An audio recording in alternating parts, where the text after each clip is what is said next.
वह मंडी से केले लिए हैं और मैं बाहर बाहर बत्ती चौक गया हूँ। तो वहाँ लोगों को मैंने कहा भाई पीछे हो जाना, तो मैंने पीछे हो गए।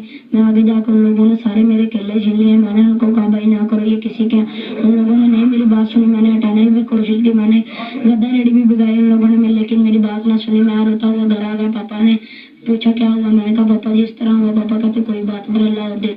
पापा और भी नहीं